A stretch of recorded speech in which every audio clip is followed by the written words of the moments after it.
Please दे दीजिए।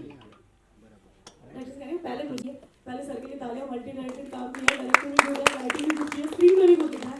तो यही फिल्म क्यों चूज करी थी आपने? एक्चुअली ये स्टोरी एक रियल बेस्ड स्टोरी है, और जब इस स्टोरी के बारे में मैंने न्यूज़ में देखा, मैंने पेपर में देखा, तो मुझे लगा इस पर एक फिल्म बनानी चाहिए, क्योंकि ये एक आम लोगों की ज़िंदगी की कहानी है। बहुत बार क्या होता है ना कि कोई ऐसा चीज़ होता है जिसको लोग जानते भी नहीं है और वो चीज़ होके गुजर जाती है, लेकिन ये एक ऐसा चीज़ था जो मुझे लगा कि इसके बारे में लोगों को पता होना चाहिए कि हमारे समाज में कुछ इस तरह के भी लोग होते हैं और हमें जागरूक होना चाहिए इनके समाज के प्रति, अपने देश के प्रति। इसलिए मुझे लगा इस पर फिल्म बनानी चाहिए। क्या बात है, सर के लिए एक बार जोरदार तालियां। Thank you sir. मैं डायरेक्टर से तो पूछ लिया, मैं प्रोड्यूसर सर से पूछना चाहूंगी। सब पैसा बड़ा इंपॉर्टेंट होता है, कितने लोगों के लिए है यहाँ पे इंपॉर्टेंट? सबके लिए। देखा, इससे बड़े रिस्पॉन्स है सबके। पैसा सबके लिए इंपॉर्टेंट। तो जब आपको स्क्रिप्ट सुनाई गई तो आपने क्यों पैसे लगाने के लिए हाँ कर दी? इंपॉर्टेंट चीज तो आपने करी है। मैम, पैसे से भी ज्यादा इम्पोर्टेंट पैशन होता है। क्या बात है, वाला सर ने बहुत बड़ी बात करी। Passion, passion is everything. Money always subsidiary entity. I know the money is a business entity for all of us, but the person should make passion is the primary entity, and everything goes on secondary entity. Wow, wonderful sir. Sir के लिए एक बार जोरदार तालियां। बहुत बड़ी बात करी, कम से उन्होंने बता दिया पैसे मैंने इसीलिए लगाए हैं। तो पैसा इंपॉर्टेंट नहीं है, और स्क्रिप्ट दीजिए सर को, सर बनाइए फिल्म में। हम तो चाहते हैं सर आप बनाए फिल्म में आगे बैक टू बैक। आपके जैसे प्रोड्यूसर्स की हमें जरूरत है, बिकॉज इस तरह की जो कहानियां हैं उनके लिए प्रोड्यूसर्स बड़ी जल्दी से हाँ नहीं करते हैं। सबको कमर्शियल सिनेमा ही चाहिए होता है। तो इस तरह की कहानियां जब तक ऐसे प्रोड्यूसर, ऐसे डायरेक्टर नहीं आएंगे, कहानियां हमारे समाज के सामने नहीं आएंगी। So thank you so much sir, you can say thank you. इनकी एक बहुत अच्छी लाइन है, वो बोलूंगा उनको सिनेमा के बारे में। सिनेमा सर प्लीज बोलिए, प्लीज प्लीज, मैं चाहूंगी। जो ऑफिस में बोल रहे थे, वो जो ये मान लेंगे आप बोल रहे हो, हेलो। यार, इनके बोलने से पहले इनकी मुस्कान के लिए एक बार तालियां बजा दो। बड़े स्माइलिंग फेस है सर का। सर आपको खुद एक्टिंग भी ट्राई करना चाहिए। जी बताइए।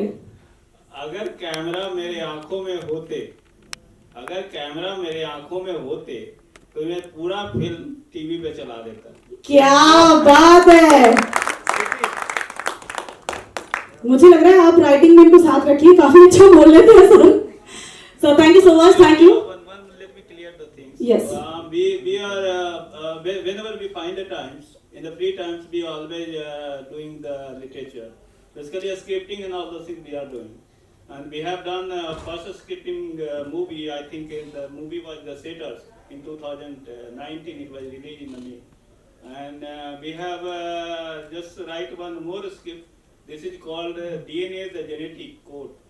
Sorry, the name is? DNA, the genetic code is the human identity. Okay. And we had completely make it as a bond scale. And the things we will go further for the shooting in the coming May. क्या बात है, एक और film की announcement हो रही है यहाँ पर। एक बात बताइए, मैं ही क्यों चुनते हैं आप?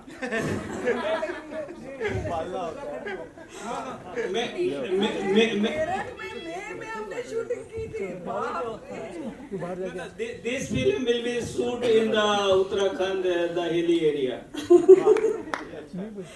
ओके सर, डायरेक्टर का नाम भी बता दीजिए, यहाँ से क्वेश्चन आया है। ये मेरा नहीं है। Directors is the same, Rajnish Aswal for the same. क्या बात है, वंडरफुल। रजनीश जी बहुत सही जा रहे हैं, बैक टू बैक फिल्में कर रहे हैं सर। सर को पकड़ के रखिए पहले तो। जितने भी एक्टर हैं, एक्टर कितने हैं यहाँ पे? सारे एक्टर ही हैं। देखा, ऐसे चेहरे देख के पता लग जाता है एक्टरों के। वो तभी सोच रहे होंगे नेक्स्ट फिल्म की अनाउंसमेंट होगी, जैसे खत्म होता है हम मिलने वाले हैं। DNA, the genetic code, it will be shoot in the coming May 2026, and most probably it will be released in the mid of November or first week of December. क्या बात है, वंडरफुल। ये तो बहुत बढ़िया अनाउंसमेंट कर दी, तालियां भी उनकी जोर से होनी चाहिए। सो चलिए, लेट्स रिवील द ट्रेलर, जिसके लिए माइक में चाहिए प्लीज।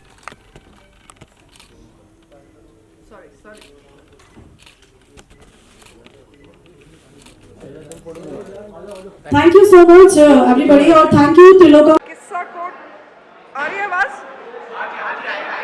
तो ये इसमें मैं राजेश जी जो मेन प्रोटैगनिस्ट हैं इस फिल्म के, उनकी वाइफ का रोल प्ले कर रही हूँ। और जैसा कि मैंने कहा कि एक कोर्ट कचहरी वहाँ चल रहा था, एक कोर्ट कचहरी घर में चल रहा था, जिसकी जज मैं हूँ।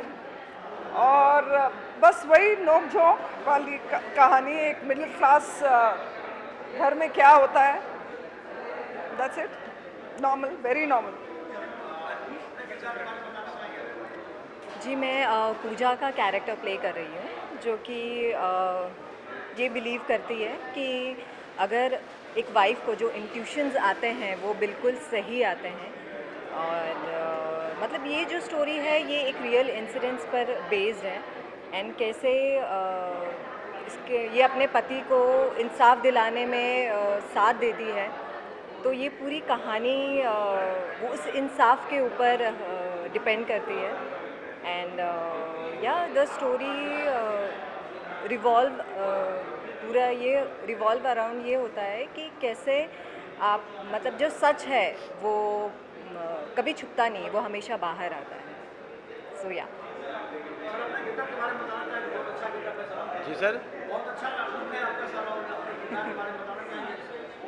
किरदार एक लाइन में है जी, इन सबके दुख के सुख के कारण हम ही हैं।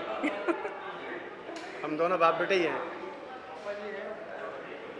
और एक शब्द में ख़त्म करूँगा बात अपनी, मस्त है, मलंग है, थोड़े से दबंग है, दुनिया की परवाह किसको, हम खुद को बहुत पसंद है। वाह वाह।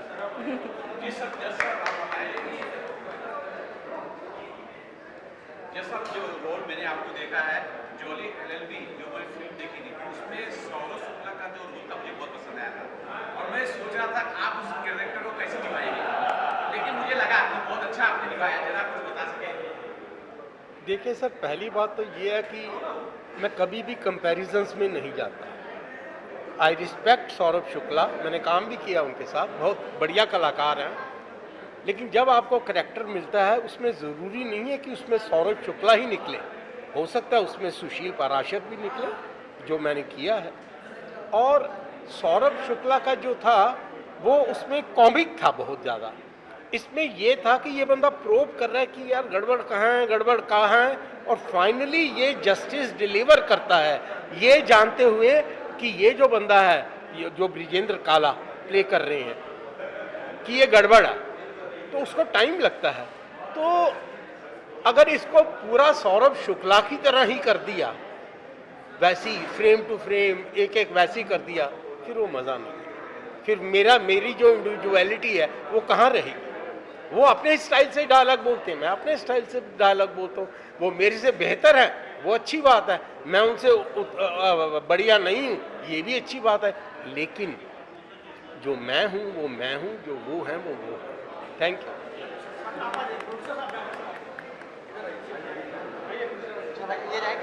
जानना चाहूँगा वीरेंद्र काला जी को और हमारे बाकी एक्टर को आपने लिया है, बहुत शानदार इसकी कास्टिंग हुई है, जो मैंने देखा बहुत अच्छा लगा। तो कास्टिंग के बारे में अगर बता सके। कास्टिंग तो रजनीश भाई कर रहे थे ना, डायरेक्टर साहब कास्टिंग कर रहे थे। डायरेक्टर साहब आप इसका जवाब दीजिए। डायरेक्टर साहब इसका जवाब देंगे। सर, जो कास्टिंग हुई है बहुत शानदार हुई है, बहुत अच्छे कैरेक्टर आपने लिए हैं, बहुत अच्छा रोल सबने निभाया है। जस साहब का रोल भी पसंद आया मुझे और बाकी सबका भी पसंद आया, तो लोकेश जी का भी कैरेक्टर बहुत पसंद आया। सर, कास्टिंग के बारे में क्या बताइएगा।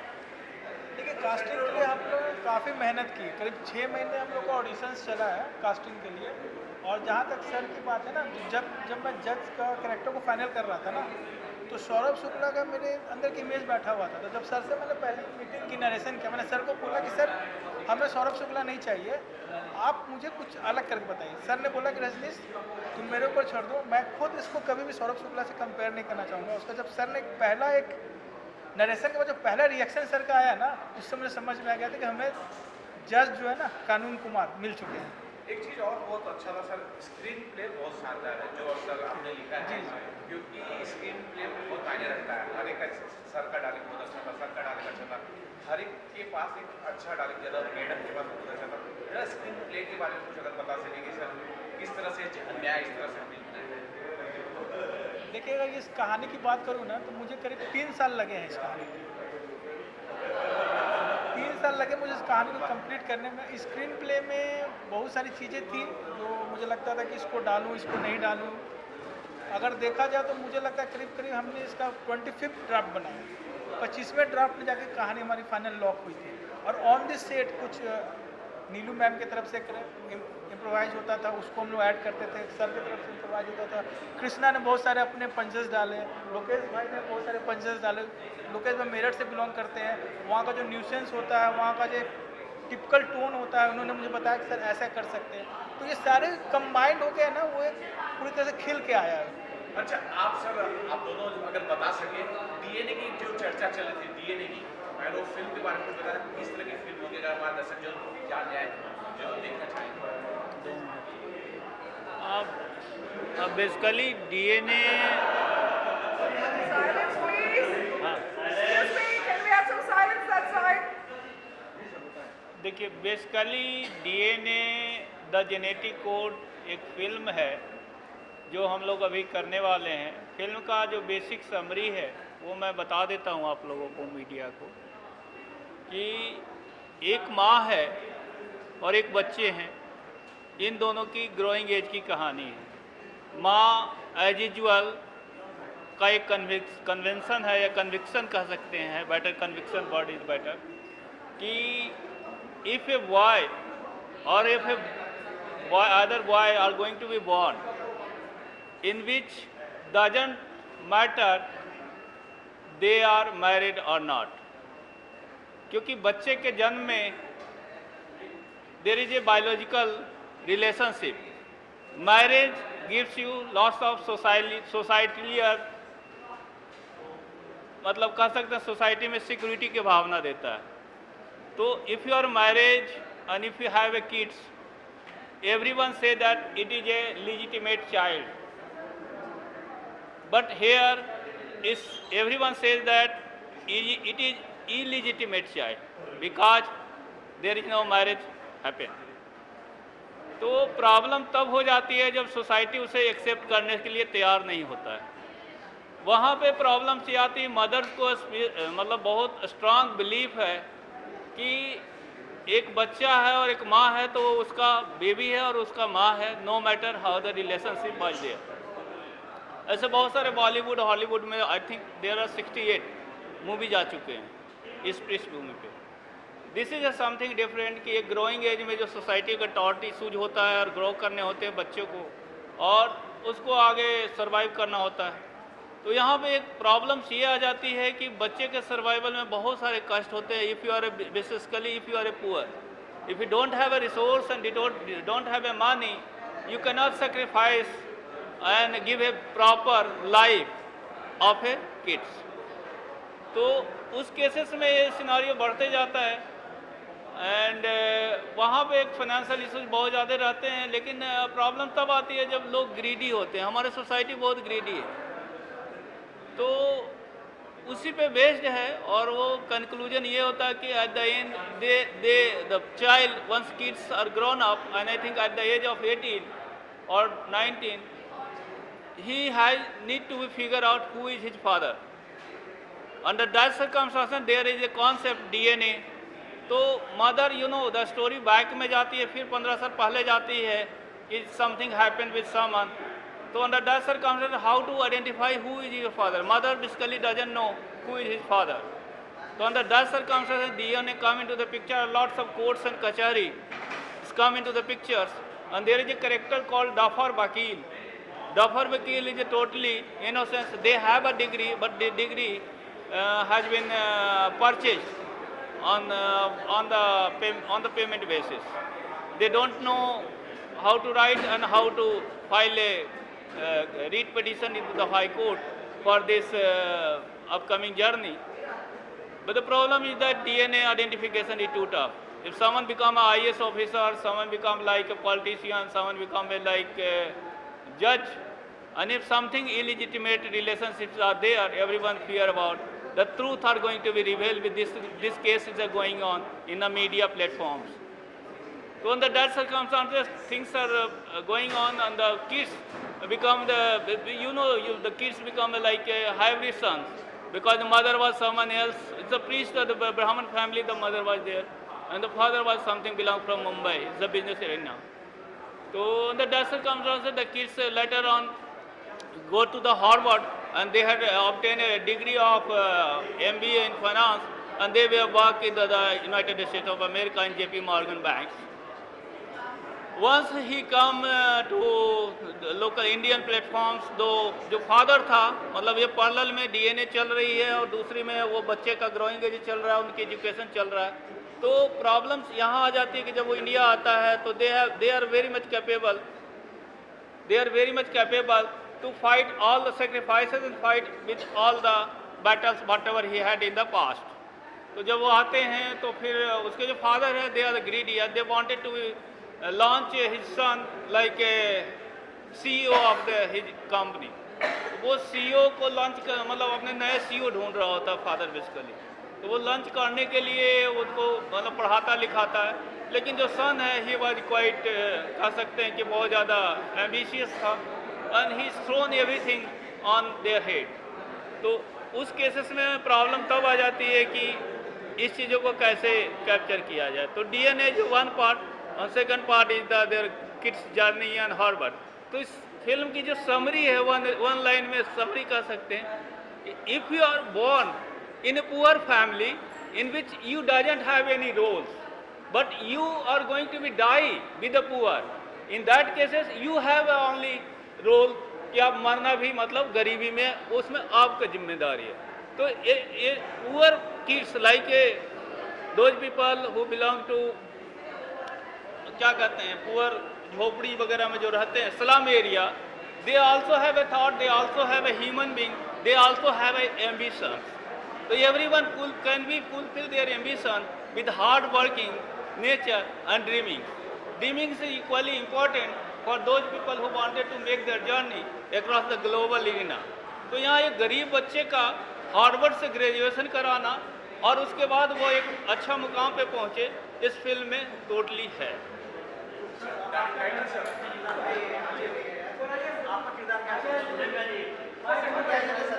मेरा जो कैरेक्टर है उसका नाम है भूपी और ये मेरे पापा का रोल कर रहे हैं. तो एक होता है ना जो कैरेक्टर के बारे में होता है कि मेरा बाप जानता है कौन है, भाई वही मानता है भूपी कि मेरा बाप कौन है, जानता है मेरा बाप ये है जिसके दम पे मैं कुछ भी करता हूँ. तो पूरा कहानी में ट्विस्ट आता है. 17 मार्च को मालूम चलेगा. अभी से पूरा 13 मार्च सॉरी 13 मार्च है 13 मार्च ऑन द 13 मार्च को. हाँ, और ये इतने खतरनाक एक्टर है कि सही में थप्पड़ मरवाया था, इन्होंने मरवाया, थप्पड़ से मरवाया था मुझे, सही में मार. बेसिकली प्रॉब्लम है कि जब शूट हो रही थी तो बार बार ये क्लैपिंग कर रहे थे लेकिन इनको लग नहीं रहा था. तो मेरा आइडिया था कि ये should be true in nature and that's why the clapping was the real and that's we wanted. और जो पापा का हाथ था ना, ऑडियंस के लिए क्या कहना चाहेंगे, क्या उम्मीदें हैं, फिल्म कितनी हिट होने वाली है, ये फिल्म कितनी हिट होगी, ऑडियंस से क्या उम्मीदें हैं आपकी? आप बताइए, आपने देखा ट्रेलर, क्या बोलते हो हैं? रजनीश भाई ने ऑफर की थी और अरुण सर से जब मैं मिला था तो इन्होंने बोला था एक रियलिस्टिक फिल्म बनाने जा रहे हैं और धर्म जी मैं चाह रहा था कि इसके रियलिस्टिक अप्रोच के साथ शूट किया जाए. तो इसके साथ ही हमने जब मैंने कहानी सुनी तो मुझे पता चला कि ये पूरा रियलिस्टिक जोन में है और जो कैरेक्टर जो संजय प्ले किया, सुशील सर अपना कृष्णा जी, अंजू जी और तिलकधारी सर ने, तो इतने बड़े बड़े स्टार हमारे साथ थे और सच में सब लोग रियलिस्टिक परफॉर्मर ही थे. और जहाँ पे जब मैं शूट कर रहा था तो हमें लग ही नहीं रहा था कि हम कोई सीन ऐसा शूट कर रहे हैं या जानबूझ के शूट का माहौल है, ऐसा कुछ नहीं. जितने भी सीन हुए, जो भी एक्ट हुआ, सारा ऐसे लग रहा था कि पूरी पब्लिक, अगर अंजू जी रो रही थी तो पूरी पब्लिक रोने लगती थी. वहाँ पर ऐसा माहौल भी बन गया था. और कृष्णा भाई या सर झगड़ा करते तो लगता था कि सन्नाटा छा गया है. तो हम लोगों ने बहुत अच्छे से शूट की वहाँ पे और बहुत मेहनत से शूट की और काफ़ी सपोर्ट रहा. और मेरठ के लोगों को मैं थैंक यू बोलना चाहूँगा जिन्होंने कि भरपूर सपोर्ट किया था मुझे शूट करने में वहाँ पर. और रनिंग रोड पे शूट करना बहुत मुश्किल होता है बट वहाँ पे भी हमें एक अच्छे माहौल में शूट करने को मिला, कोई डिस्टर्ब नहीं हुआ. और इसलिए हम चाहेंगे कि तिलकधारी सर का थैंक यू करना चाहेंगे उसके लिए. और इन्होंने बहुत ही अच्छा अरेंजमेंट रखा था सबके लिए. Thank you so much. और रियलिस्टिक अप्रोच के साथ हमने ये फिल्म बनाई है और हम लोग आज आप लोग को ट्रेलर देख के कैसा लगा, आप लोग भी अपनी प्रतिक्रिया दीजिएगा और आप लोग बताइए। हमसे ज़्यादा अच्छा लगेगा कि अगर आप हमें जज करके बताएंगे कि आप लोगों को कैसा लगा। हमें आप जरा बताइए कि मैडम ने आपको जो है बहुत अच्छा एक्टिंग करते हैं बोला है। मैं ये भी जानना चाहता हूँ कि आपने थोड़ा बताइए और क्या फील करते हैं एक सीनियर आर्टिस्ट जब आपको बोलता है आप अच्छे। ये अगर सीनियर आर्टिस्ट बोले तो बहुत ही बड़ा कॉम्प्लीमेंट है मेरे लिए, मतलब। और इनके साथ काम करना बहुत अच्छा एक्सपीरियंस था मेरे लिए। और मेरा इसके अंदर सिर्फ एक छोटा सा रोल है कि मैं सिर्फ परेशान हूँ कि पापा के जो स्कूटर है वो मुझे पसंद नहीं आती। बस वो मैं स्कूल से थोड़ा दूरी उनको बोलता हूँ रुक जाओ करके, तो अगर स्कूल के पास ले जाओगे तो मेरे दोस्त मुझे चिढ़ाएंगे बस। तो ये थोड़ी सी चीज़ें हैं, मेरा इतना छोटा सा रोल है बस। और जरा सा वापस मतलब चूँकि आपका किरदार जो है बहुत भावनात्मक था ये, और मुझे थोड़ा सा ये जानना चाहता हूँ इसमें बहुत अच्छे अच्छे गाने हैं, कितने गाने आपके ऊपर फिल्म आएंगे? जी, ये तो जब आप मूवी देखेंगे तब आपको पता चलेगा। और गाने तो इसके बहुत ही अच्छे हैं। जैसे आपने ट्रेलर में भी देखा होगा कि स्वीट सा रोमांटिक सॉन्ग है जो एक मिडिल क्लास फैमिली होती है, कैसे वो छोटी छोटी चीज़ों में ही खुशियाँ ढूंढ लेती है, या तो उस तरह से वो गाना दर्शाया गया है। एंड या कुछ लाइंस जो आपने सुनी होगी वो काफ़ी सूदिंग है। मतलब जब ये पूरा गाना आप देखोगे तब आपको बहुत मज़ा आएगा।